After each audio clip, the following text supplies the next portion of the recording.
Nathan Carter never believed in fate until the day he met Isla Bennett. She was sitting alone in a cafe, staring at the rain outside as if she were waiting for something. Or someone. Nathan, who had never been one to approach strangers, felt an unexplainable pull toward her. Before he could overthink it, he walked up and sat down across from her. "Waiting for someone?" he asked with a small smile. Isla turned to him, blinking as if she had just realized she wasn't alone. Her dark eyes held a kind of emptiness that intrigued him. "I don't know," she said. "Maybe." That was the beginning. Nathan spent the entire afternoon with her, laughing, talking, sharing stories about places they wanted to visit, books they loved, and the meaning of life itself. He had never connected with someone so deeply in such a short amount of time. And when the cafe lights dimmed, signaling closing time, Isla smiled at him, soft, hesitant. "Meet me here tomorrow?" she asked. "Of course," Nathan replied, already imagining their future together. The next day, he arrived early, his heart racing with anticipation. He spotted Isla sitting at the same table, but something was wrong. She wasn't looking for him. She wasn't waiting. When he approached her, she stared at him blankly. "I'm sorry, do I know you?" His heart dropped. She wasn't joking. She had no idea who he was. Nathan couldn't understand what was happening. He tried to remind Isla of their conversation, their connection, the way she had smiled at him. But she only looked more confused, apologizing as if she had forgotten a meeting with a stranger. That night, he found her name online.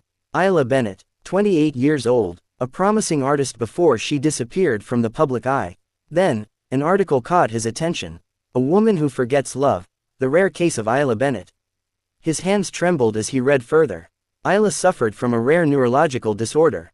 Every 24 hours, her emotions reset. She remembered facts, skills, and history, but she forgot how she felt about people.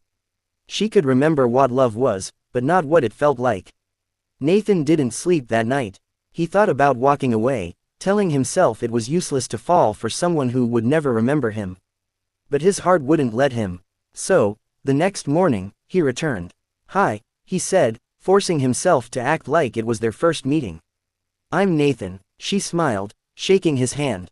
"Isla." And so, their love story began. Every day, Nathan had to start over. Every day, he had to make Isla fall for him again. He left her love letters, filmed videos of their time together, took her to the same places, told her the same jokes. Some days, she laughed.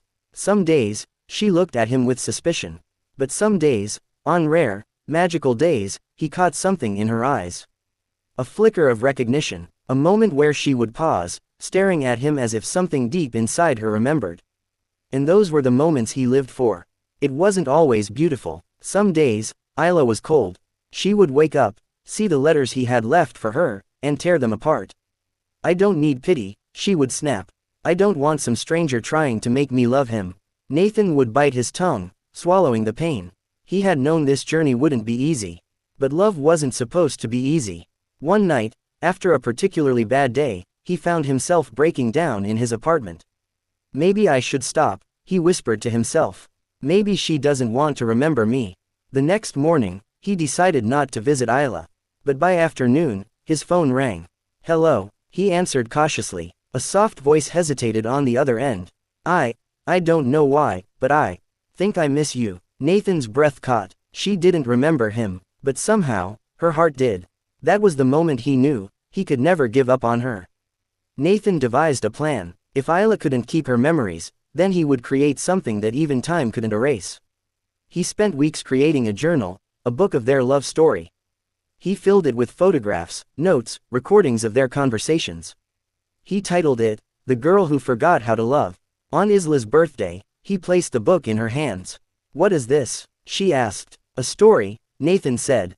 "Our story." She hesitated before opening the first page. As she flipped through the book, her fingers trembled over the photographs, the letters, the moments captured in ink. Then, something changed. Tears welled in her eyes. She pressed a hand to her chest, her breathing shaky. I don't remember any of this."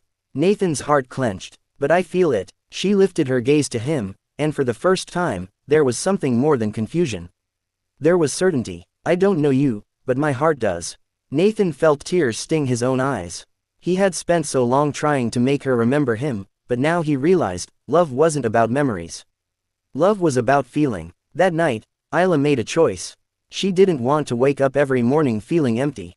She didn't want to keep losing the love she knew she had felt. So, she made Nathan promise. Never stop reminding me, she whispered. Nathan kissed her forehead. Never. From that day on, Nathan gave up everything to stay by her side. Every morning, he would introduce himself. Every night, he would tell her their love story. And every day, he would make her fall in love all over again.